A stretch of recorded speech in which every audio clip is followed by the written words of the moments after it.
Bench Opinions. Three idiots with amateur analysis.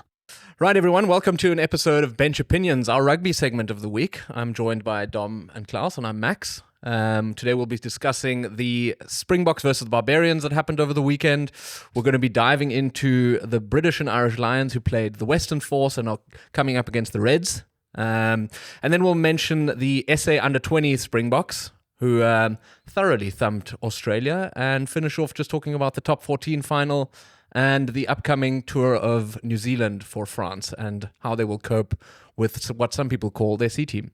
So tune in, enjoy, and subscribe and like. And if you want to leave some mean comments, hey, no such thing as bad press. I can't get worse than me being called the guy with Googles. So come at me, bro. I was listening to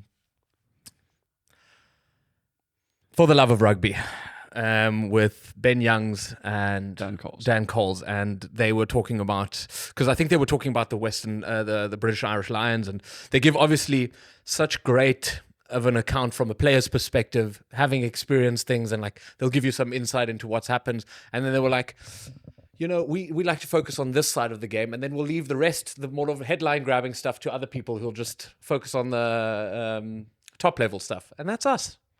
That's true. Or what's the dickhead's name? Ben Smith. Ben Smith, yeah. Oh, God. He doesn't... My God, he's just been at his best again. What did he say? I sent it to you. What did he say this week? He said something stupid. Yeah. Damn, I can't remember. By the way, we mean Ben Smith, the journalist, not Ben Smith, the All Black player. No, Yes. Ben Smith from Rugby 365 and whatever else. He's also from New Zealand. He's also from New Zealand, yeah. Moving What did on. he say? It was ludicrous. Anyway, go look at what he said. It was ridiculous. What was nice, what Dan Coles was saying is, when they watch the game, he says they don't even follow the ball. They tend to watch what everybody else is doing off the ball, which I thought was pretty interesting insight. I mean, I've tried doing that. But how are you going to call? How are you going to call all the forward passes then? How am I going to be able to judge what the ref is seeing or missing? No.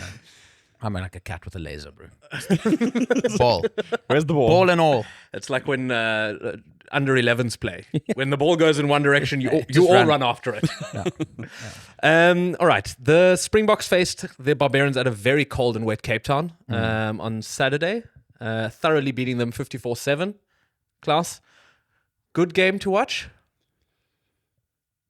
In the sense that we won, yes. It was fantastic to watch.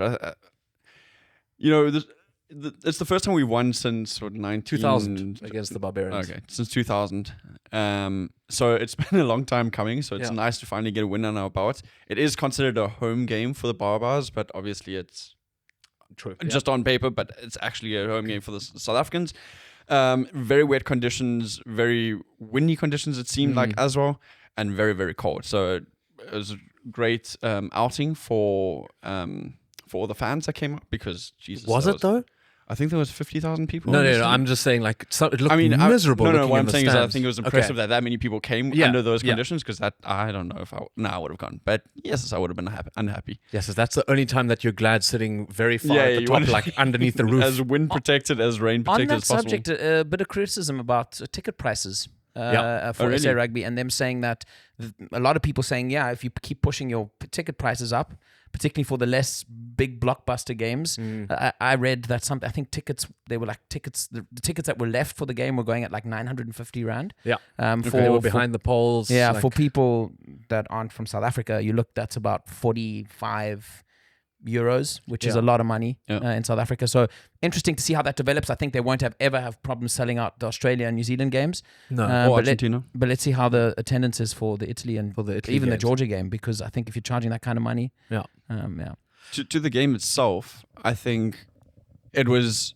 obviously interesting to see a lot of new players get selected. But besides that, I think the margin that we won by is maybe a little bit difficult to judge. Obviously, the Baa Baas have only been training for like a week. It's a very social thing. They pretty much get pissed for the first 4 days of training, and then they train for like 1-2 days. Have a rest where they probably get pissed again, and then they go and play rugby, right? And they're currently playing against the best team in the world, according to the rankings. People can disagree as much as they like, but the rankings are the rankings. The rankings are the most foolproof thing in the world, I would actually say. But I think the problem is playing against the Baa Baas in the rain and in the wet is not going to give them the best opportunity to shine, because the Baa Baas are renowned for throwing the ball around, right. a lot of free play, free-flowing rugby, and that's obviously not what you're going to get with a rainy Cape Town. So, yes, they got walloped, but I don't think they had the best opportunity to put their best forward. There's a lot of silly mistakes by the Barbarians, and a lot of knock-ons, a lot of easy mistakes that sort of gave the Springboks a good platform to start from. Dom, what did you think of the debutants? Just to mention some, Klabakanya got a start, Vincent Tituka got a start. Who am I missing? There's definitely a few other debutants. There was... I don't know. Nietling Forshire, was he a debutant? I think so. Yes, Nietling Forshire was also a debutant. I think Tituka was probably the standout player on the day. I think a lot of people talking about how well he assimilated and was acclimatized to the green and gold straight off the bat. I don't think too many people are surprised by it because of his performances for the Sharks all season, and I think he would have been a Springbok 2-3 years ago if it weren't for administrative his performances for the Lions as well back in the day. Okay. We don't have to go that far back. That's where you came from. You know? But yeah, I think he would have been a Springbok probably 2-3 years ago already if it weren't for the administrative side of things. They've been talking. So I think if anything, probably the whole him trying to eventually get his citizenship. Maybe means that we're getting a more complete player, and that's something that we can benefit, and maybe that means he's a fish to water. And Klabakanya also looked good. I mean, it's difficult to tell against a Barbarian side. I think particularly at set piece time, I don't know how much you can learn or ascertain, but he did his job in that front row.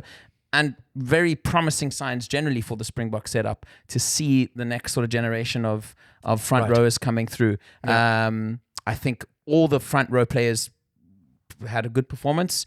And I think I'm a little bit less worried about the changing of the guard in Vincent Koch and people like Bongi Mbonambi and Malherbe, maybe not quite getting to the next World Cup, possibly. Who knows? They could surprise us. But I think that puts me at ease in that front row area.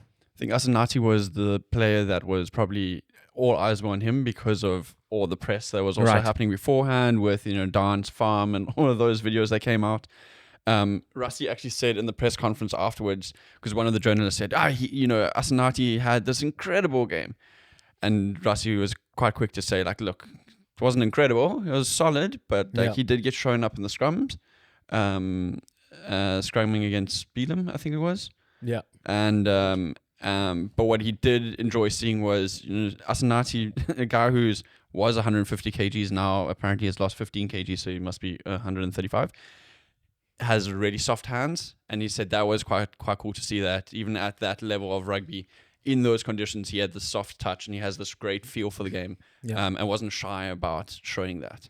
There seems to be a trait with Rassi is that he doesn't mind giving people the stage to perform, but he'll be very quick to try and stop the media train from taking things too far. You can see him doing similar things with Sasha Feinberg and Gomezulu now, even almost addressing the player himself in the press conference and saying, don't feel like you always have to be the flashy guy. Obviously a tactic by him to try and keep everyone grounded. Yeah, absolutely. But I think it's the follow-through of the thing that we've spoken about a lot about Rassi, and I think is one of the keys to his success is this really open, transparent, merit-based system. And I think the players almost expect that from him. And I think in the past you have seen, coaches like Alistair Coetzee or Heineke Meyer picking their guys. And I think if you pick their guys, and I've said it before, that a lot of it, you watch Rassi and nothing really catches you by surprise unless it's performances where you go, oh, wow, Rassi's seen something there that none of us saw. And guys said, guys sort of come out of nowhere. I talk someone like a Kurt Arendse, for example. I don't know how many of us had him on our radar, and he kind of took to the Springbok jersey like a fish to water and excelled. So I think that again, it's just so clear that Rassi just has his way of doing things. And I think for now we've reaped the benefits. Let's see if we continue to do so, but I don't see why not. He does interesting things with sort of player motivation, and I guess also with the media. I think that stuff with Asenati, he was the one who leaked those photos of him on Coach Dan Human's farm, and then was the one who addressed it. And I think that was also probably an interesting way, or a good way to motivate the player and just say, let me put him in the spotlight because he has done well, and that's all sort of almost shower a little bit, give him a little bit of praise and put the spotlight on him and just almost congratulate him for the work he's done, put him on a pedestal, and then immediately, once the game is over, bring him back to reality and just say, right, you're in the green and gold now. Now it's just time to perform. Maybe also just to let him know like what importance lies on this role. You know, don't take it for granted. This is going to come with a lot of pressure, not only in the scrum. That was a good pun. But also, if you must say so yourself, yeah. Yeah, if I say so myself. But also in the sense of like, you are going to be shown up, because that is one of the areas that South Africa prides themselves on, is the scrum. And you are the tight head, so you better be able to hold your own. So people are going to critique you. You need to be strong. Let's see how you can deal with media pressure on top of, performing at that stage. Yeah, and I think what it signals to the rest of the squad and what any people that are knocking on the door is that if you're willing to put the work in and you're willing to get into the mindset of being part of this bigger Springbok group, there will be rewards. If you put your head down. So again, it comes back to this merit-based system where Rassie, all of these players are his players, but there's just this clear understanding of what it takes to get your opportunities, and knowing that if you do what it takes, you will get opportunities. So I think that's the kind of it's the juggling act for someone like Rassie, and it's brilliant to see someone like Rassie. If you look at him, you never say that he's a social media guy, I think, but he's used social media and the press and publicity from day one to really pull strings in sort of the greater landscape of the squad, I would say. And again, he used it to perfection, because everyone was talking about Asenati, and I think everyone will look at that and be like, how can you not like the player, but how can you not like what Rassie and this group of players are doing? Yeah. It's could also all be just a massive smokescreen, and Coach Dan is just trying to get free labor on the farm there, by sending people over there to work. Because I mean, it's like when your friends invite you over for a beer, and then suddenly you get there and you have to put up curtains or screw in light bulbs or something like that. Maybe you just message Peter Steph du Toit, tell him he needs to lose some weight, and he gets to your house, and now you've got to build a Wendy hut for the generator. I saw a comment on Instagram where somebody says, it's definitely giving me Mr. Miyagi vibes, like wax on, wax off, like carrots in, carrots out, or something like that. I don't know what exactly grows on this farm. Yeah, I mean, I wanted to ask ask you specifically about a player who your dad's farm. Yeah, your daddy's farm. And if you want to come work there, come work, bro. Is there any free labor going around? No, actually, I wanted to ask you about a player who's come back from injury and almost feels like a debutant because he's been out so long, which is Lotte Jager, and what you thought his performance was like. I thought it was, very similar in a sense that I thought he played very well. Not massively eye-catching, but good. And when you see him back, you're like, it won't take him that many games to get back into the swing of things. And then that lock position is sort of really competitive again. And it's amazing how long he's actually been out. Like, you forget. 3 years. Yeah, you forget, like, because we've got great locks, that you don't necessarily miss him in that sense, but seeing him back, seeing him score a try was very nice, and it's always good to have depth like that. I know we all love his Instagram. That's good. Him and his tractor. Also, in the bigger context of John Klein now having picked up another injury, the poor guy, I think having Lut back in is going to... Because, I mean, the fact that we had to turn to John Klein leading up to that last World Cup, bring him back into the South African fold, is a sign that, we have locks, but I think the cream of the crop is something that we've always tried to aspire to get as Springboks. And I think he's particularly... I think I would call him almost a more traditional. I mean, he's good with the ball in his hands as well, but he's the real sort of line-out marshal, I would say. And I think it also frees up people like Franco Mustard and Achis Snyman to go back into that role of being bomb squad, or allows Rassie to kind of work again within this bomb squad off the bench as well. Yeah. Two of the most eye-catching performances on the Springbok side of things, I think, go to the two wings, Kurtley Arendse and... Cheslin Colby. Jeez, what a performance again. Surprising that they're still this good? Not for Cheslin. I don't think it's surprising that he's that good. I think any player that you hear talk about Cheslin Colby, they always say this guy is like a Cristiano Ronaldo. First guy in, last guy out. He's always training. He's always working on the weakest part of his game, but also maintaining everything else. He's always working on his fitness. And when he's not doing that, he's working in and amongst rugby, whether it be for like different foundations, grassroots levels, like all that sort of stuff. So he's just 100% rugby. So it doesn't surprise me that he's constantly performing at his peak. Curtly, I had actually seen that Russia was speaking about. They were like, we were a little bit worried about Curtly. We don't know if he's going to be quite up to standards because they play a lot less rugby in Japan. Yes. And because of that, he was worried that his performance may have dropped.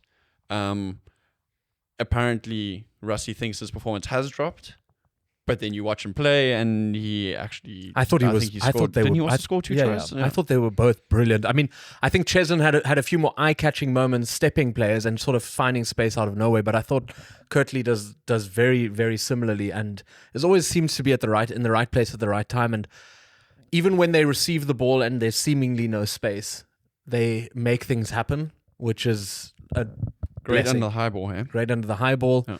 And that back three with Apelele Fassi seems like it's starting to settle in nicely.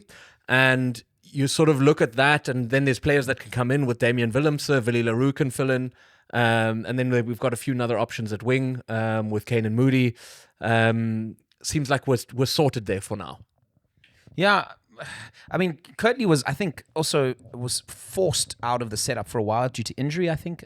He was definitely sort of playing second fiddle to people like Edwall at a stage, and then kind of came back in, and coupled with the fact that he's in Japan and maybe just not quite in line with the calendar as some of the other players are, or at least not playing as much rugby as Rassie might want.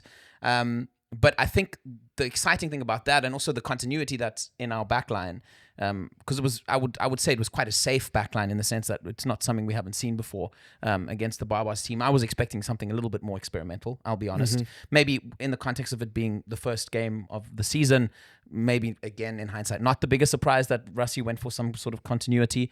But I think the exciting thing about these guys emerging, and people like Delendi and Creel, I thought had a great game as well as captain.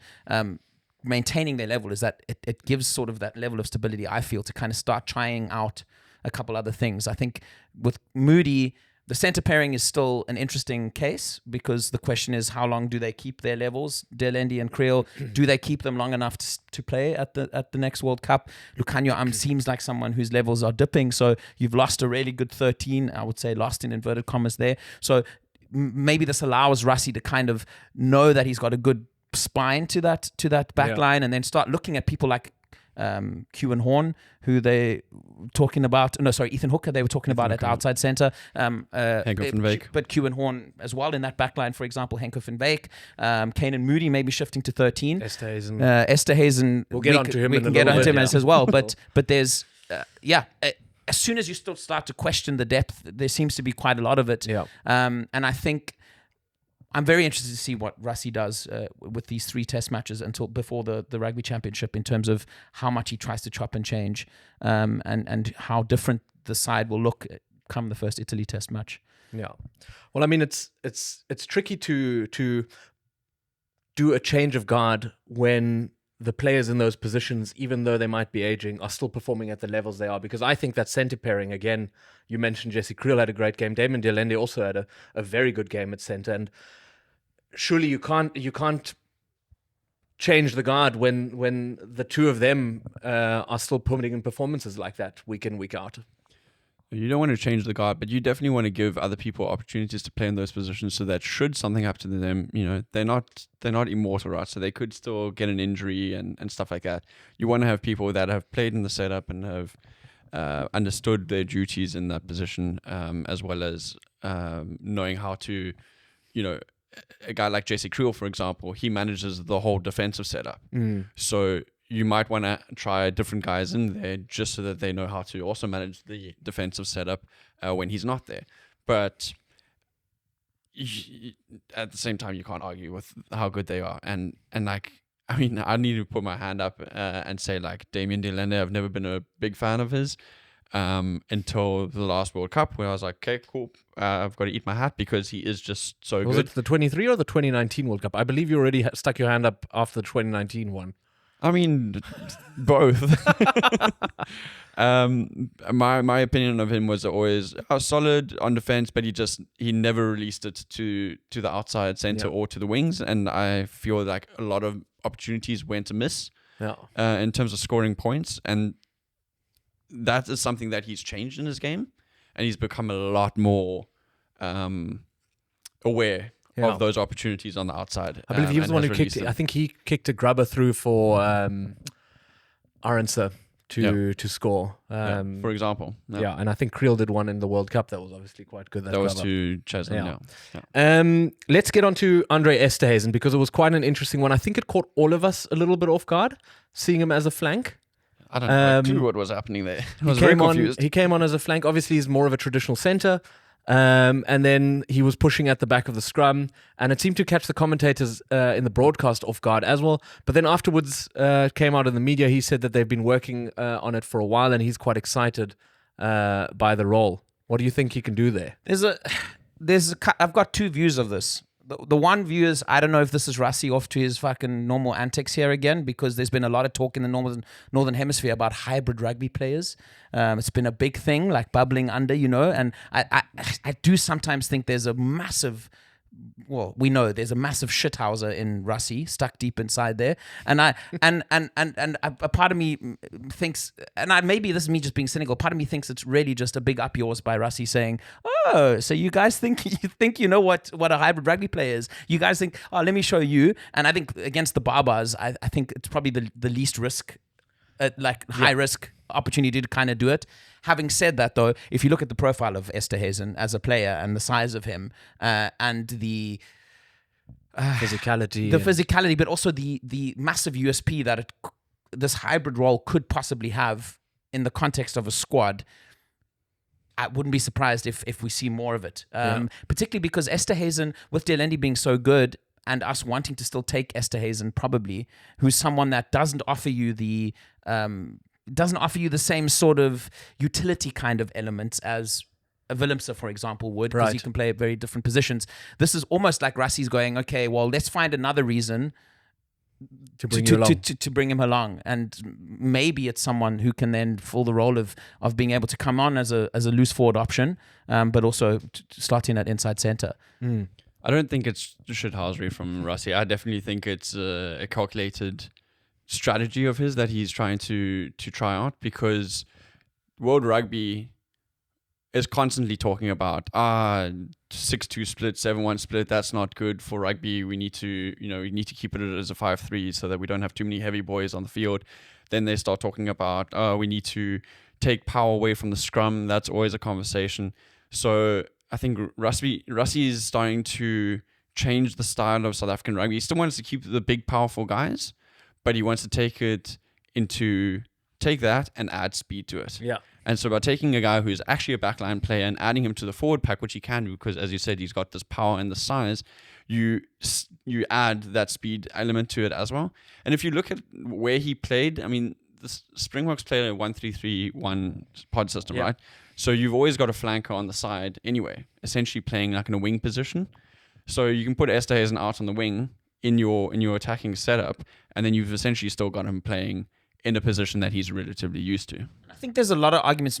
Again, this comes from left of field, because I've never played the game, but I look at the profile of a flank and what they kind of do in terms of their defensive work, and also looking to steal balls. And there are so many skill set similarities to what an inside center does as well. A lot of the inside centers are also a lot of the time are the tackler and then looking to get to the ball and try and steal. So I think there are a lot of shared skill set elements there. And because he's so big, and he is, I mean, he weighs 115 kilograms, I think, which is I would argue larger than a lot of flankers. So I think the physical element, the question is out the window in terms of physicality. And then you have the upside of him being so good at his backline play. He's quick enough. He's really good at offloading.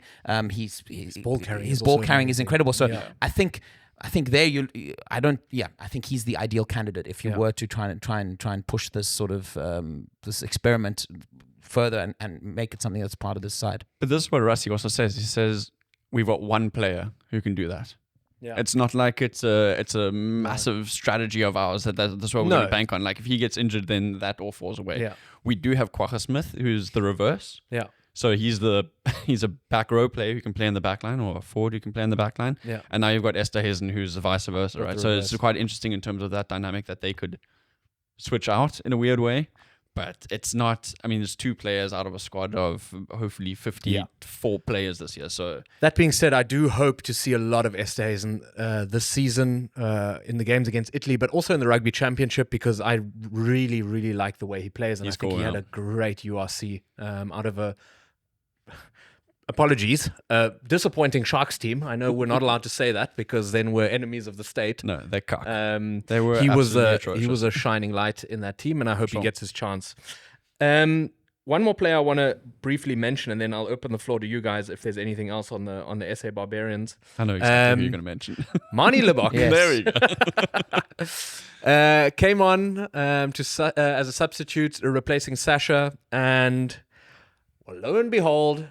100% kicking record, 5 from 5. And not difficult, not easy kicks. Not easy kicks. Difficult conditions. Difficult conditions. Rusty made light of it afterwards, sort of joking about apparently telling him that he should just plan on missing them and then maybe he'll hit them. Yeah, I saw that. I asked you this during the game, and just want to hypothetically dive into it. He's leaving on loan for a while. Hypothetically, if he gets his kicking back and on point, should he be a contender for starter because he brings a lot in attacking gameplay too? So I said this earlier. I said Rusty's really good at positive surprises, and to me, this is one of those things that Rusty's. For me, it came out of nowhere that he's all of. Look, we have to see what he does long term. One game. I think 6 out of 6 kicks he slotted, or 5 out of 5. 5 out of 5, I think. Which is fantastic, and in the toughest of conditions. But let's take that away for now. I think low pressure moment, all the kicks, etc., etc. However, the fact that Rusty has gone back and said, "Listen, we want to work with this guy. I want to get his kicking right," despite the emergence of Sasha. They spoke about him also changing the kicking tee that he's used. Right. He's gone for a sort of more steep, higher kicking tee. That's something apparently that they identified together. So seriously, actively working on this, and I think that is the closest sign to the fact that if he does sort his kicking out, he's knocking on that door more than anyone. Because his in-game kicking and out-of-hand kicking is very, very good. His general play is brilliant. I would say. I'll open it up to you because I think you were the one who I discussed it with. I guess the result of all of this is if he plays well and he kicks well, the only thing that's going to do is going to make the competition between him, Sasha, and Andre Pollard bigger, and hopefully bring the best out of all 3 of them. Absolutely. I mean, good, healthy competition is always beneficial to the team because it's just going to push you on. I honestly couldn't tell you who I would pick out of the 3 of them. In my mind, you would start either Manie or Sasha, and you would have Andre on the bench just because of ice in his veins, and the guy knows how to close out very, very important games.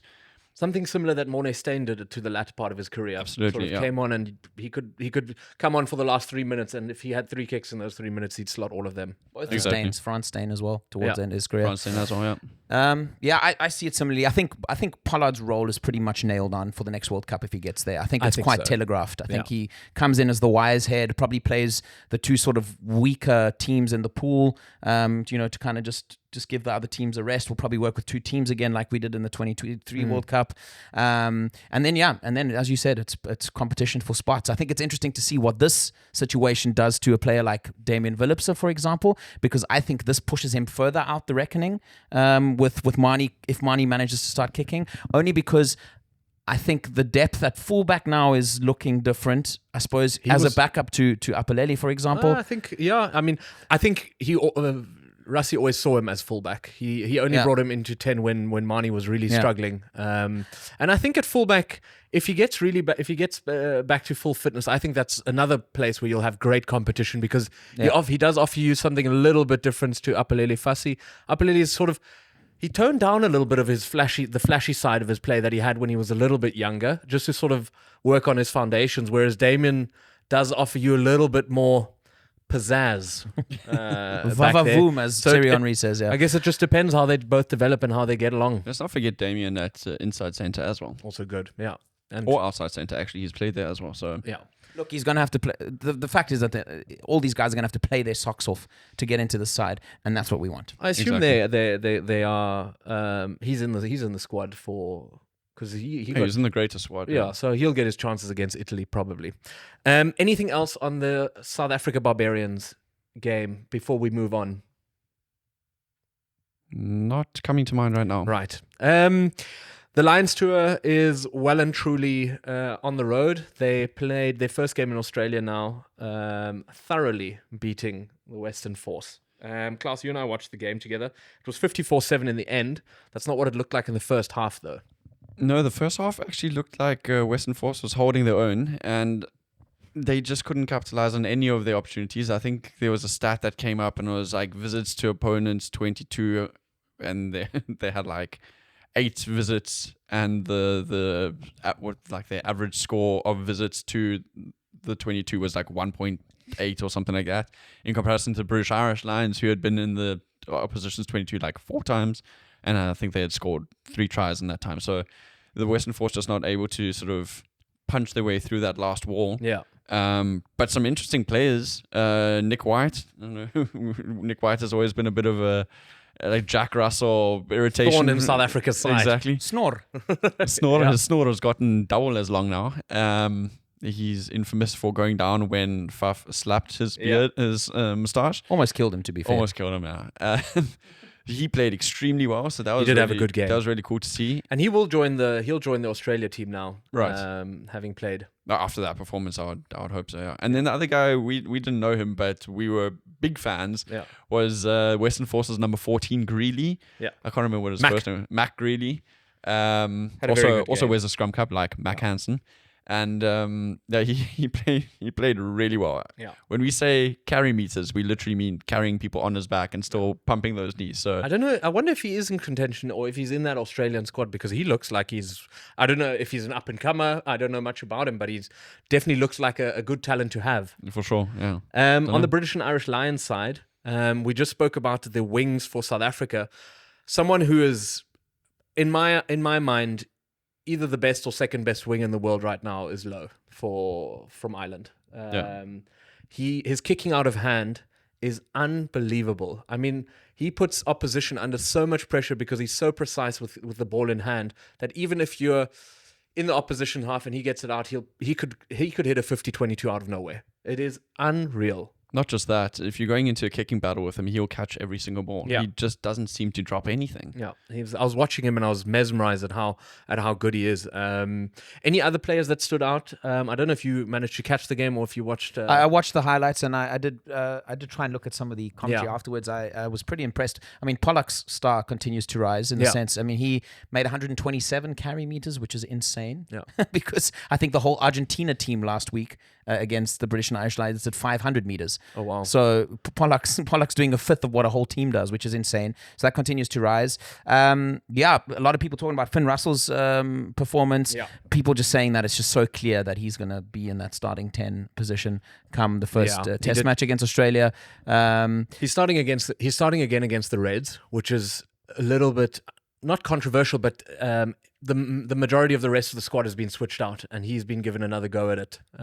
So that is sort of just. It seems like just to make sure that what we saw against the Western Force is what we're going to see again. But all signs point towards him. Well, it's because he missed the Argentina game, right? So from a Welsh perspective, very nice to see Thomas Williams doing so well. Unfortunately, he got injured though. Yeah. So they have there's a little bit of squeaky bum time at scrum half there for the British and Irish Lions. They got someone on. I forget who it is. They got someone on.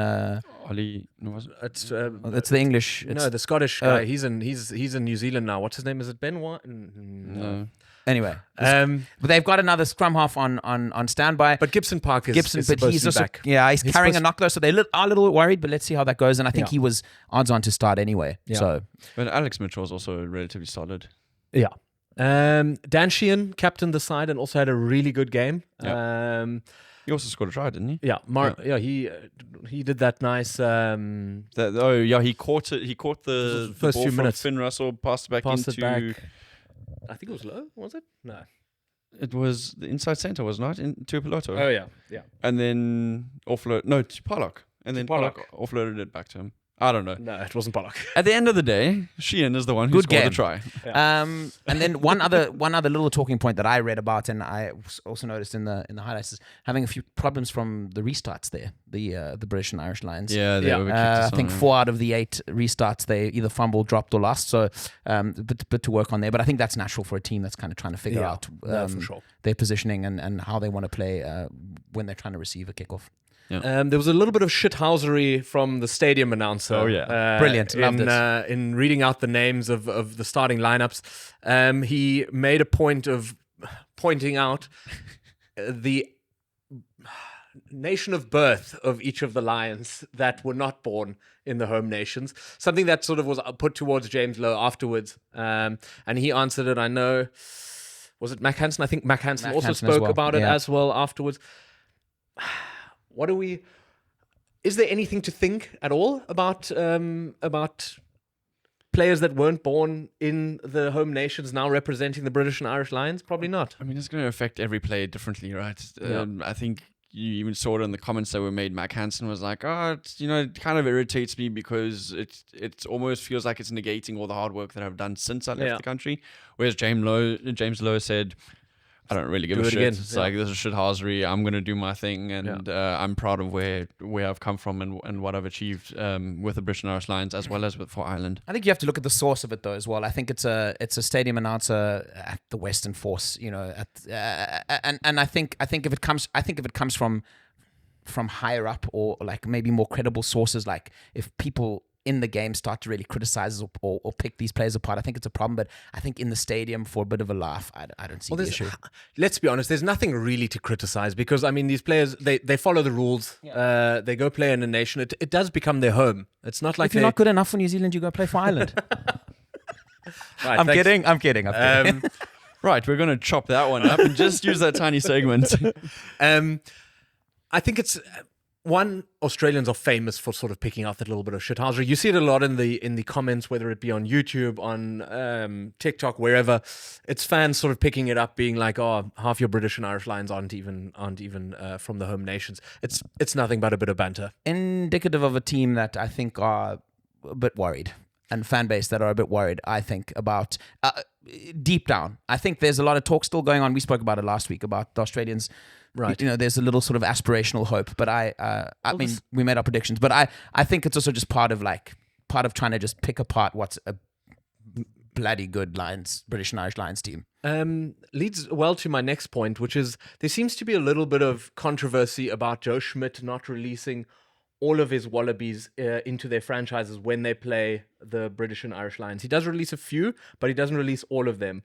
What are your thoughts on that? Do you think that they should be forced to play for the franchise that they're in, or do you think he has every right to keep them back? I'm not going to lie, I feel very underprepared for that question, because I don't know what the rules are on it. I think it's more of a... Is it a rule, or is it more I think it's more like a gentleman's agreement. No. Okay, so we feel disrespected. Contractual is what I read. Apparently there's a certain contractual element between the British and Irish Lions and the Australian Rugby Union that was made. And that's where the criticism was. There was even talk of legal ramifications, which obviously takes it to a whole other level. I don't really understand it. Well, let's talk purely on a for the love of rugby. They analysed it, and Ben Youngs came sort of out of a player's perspective. He said he'd want to play the British and Irish Lions for his union as well, because there's a chance for you to play a famous team for your club and hopefully get an upset. Yeah.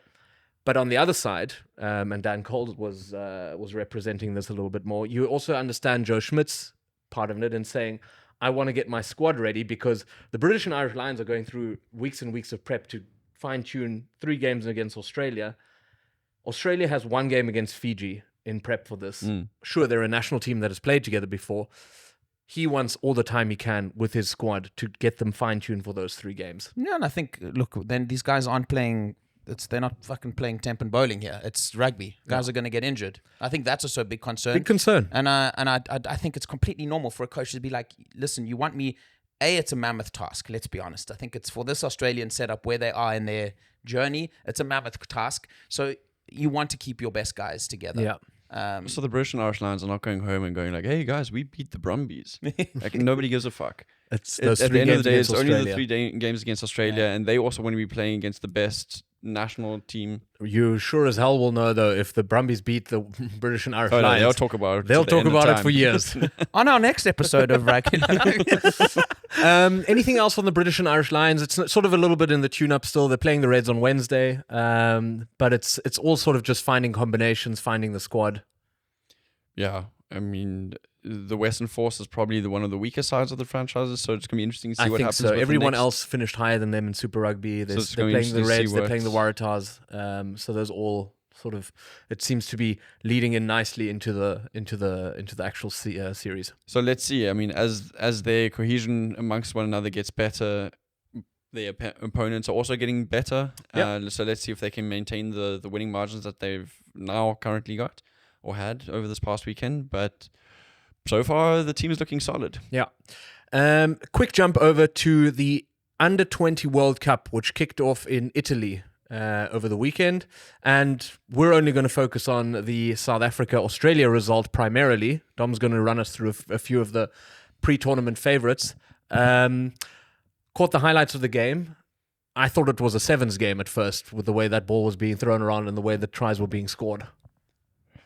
Yeah. Very open field. So if you look at South Africa or at pundits talking about South Africa, not even 2 years ago, before the 2023 World Cup, South Africa's boring. South Africa's all about big boys and steroids and slow rugby and set piece. Well, I mean, after watching that game, it was just speed. Listen, There's a lot of speed. there's a lot of speed. But Look look, like let's not take away from the size, though. Some of these, Like a Berlin club on some a of Friday these night. boys look like they could be the father of 4 children. They look like grown-ass men already. Yeah. So I think the size is still there, but they move. It was very like every time we got the ball, front foot ball, and there was a break in play, it was a try. Yeah. Which is obviously hats off to our boys. Australia, we sort of seen in a similar category to Australia in terms of the favourites. So France, very clear favourites. England, defending champions. And New Zealand kind of just below if you're looking at the odds. And then South Africa, and then just below us, Australia seems to be the kind of setup. Because we are in a group with England as well. Yeah.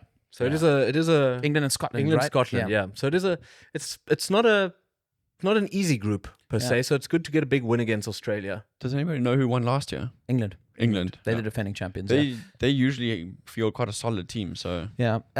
Interesting. A few things that I looked into is interesting already to see how many of these players, particularly in sort of your fringe nations like your Argentinas and stuff, are already playing rugby in France. A lot of these guys coming through the setup in France already, so that's quite interesting. A lot of the star players from Argentina, from Georgia, like I said, the fringe nations that maybe don't stay in their home nations as long. All of them already playing in French Pro 14 Under-20 rugby, and the Six Nations as well. Yeah. Also has an Under-20 competition, France winning that as well, so that's why they're clear favourites. But that's a very interesting thing to look at as well, is how that French dominance continues at club level, and how these guys are getting unreal rugby educations within the Pro 14 setups. But yeah, going to be interesting. It's always so difficult to kind of.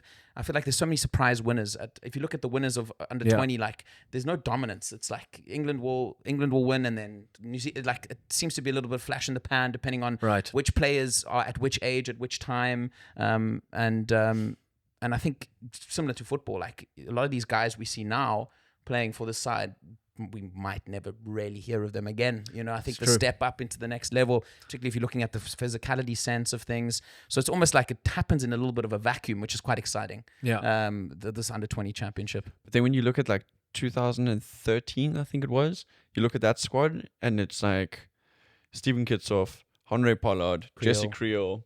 Like all of those boys are all sure. I think there's like 5 or 6 that you'll remember, but then the rest of them, I think you maybe heard of them a few times for their unions, but they never really amounted to much after that. No, so for sure. It's but it's just weird how there's sometimes those make or 1 break. years where it's just like all of those guys just seem to just fall into the. Maybe the last thing to touch on for the podcast is a little shout out to the top 14 final, which took place over the weekend with Toulouse beating Bordeaux in extra time. Winning again, I believe they were defending champions. And that's sort of playing into the game that's happening this weekend with France taking on New Zealand. Obviously, the French top 14 has a very strict, we don't release our players before they've played their final season game. I know Blair Kinghorn, for example, won with Toulouse. He's only flying out to the British and Irish Lions today. France have sent an understrength, I think is a fair way to put it, team to New Zealand.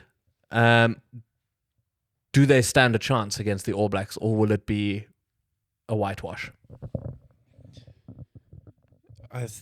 I would hope, for New Zealand's sake, that they can beat them.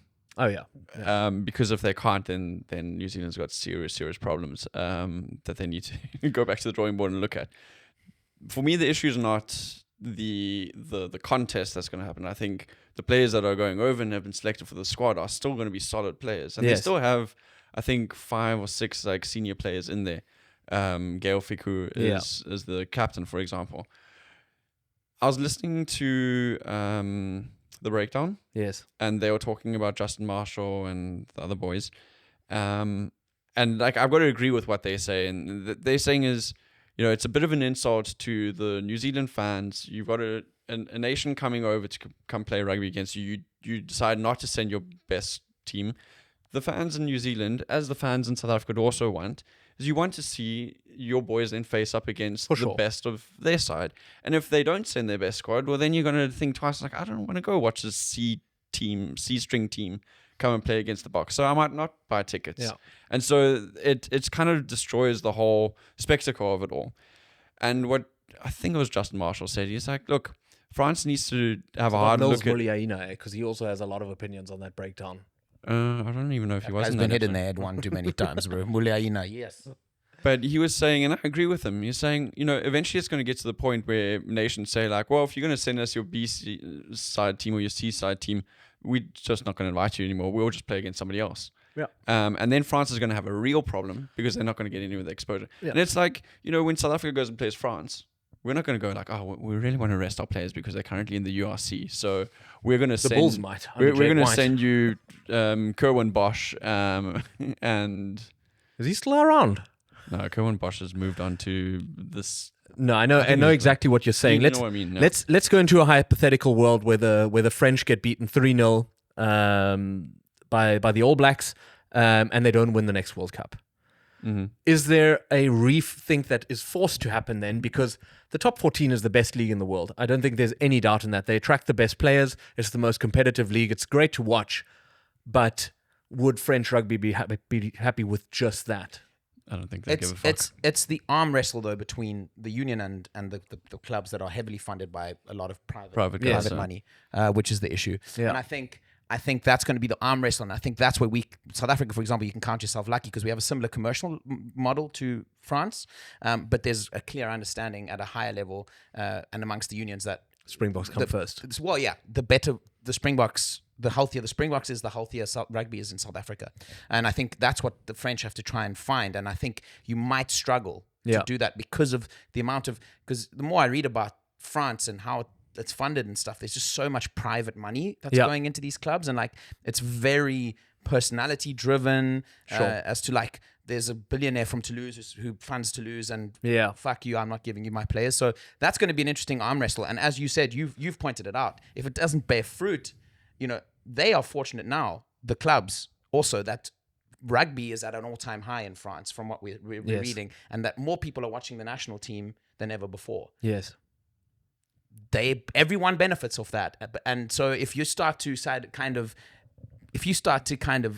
handicap yourself with an internal struggle, I think it will lead to problems. So they're going to have to, I would almost say they're going to have to figure that out if they want to win a World Cup. I think we're actually going to release an episode on club ownership in a few weeks because the Newcastle Falcons were acquired by Red Bull. I think it's an interesting topic to dive into deeper a little bit down the line. You said it. If you looked at just the fixtures for this July Test series, New Zealand versus France would be the immediate eye catcher, but it isn't. Sure. No. The eye catcher that is actually now, I guess, the biggest tour there is England going down to Argentina, and England obviously also missing a lot of their star players. Can Argentina pull a rabbit out the hat? I don't think it's pulling a rabbit out of the hat. I think I've got complete and utter belief that Argentina is going to do it. Yeah. Right. I mean, after the performance that they laid down against the British and Irish Lions, and they weren't even playing with most of their good players, bring those guys back into the fold, your Kramers, your Lavaninis, your what have yous, and I think they're going to give a weakened England side, they're going to flatten them. Yeah. I'm pretty confident in saying that.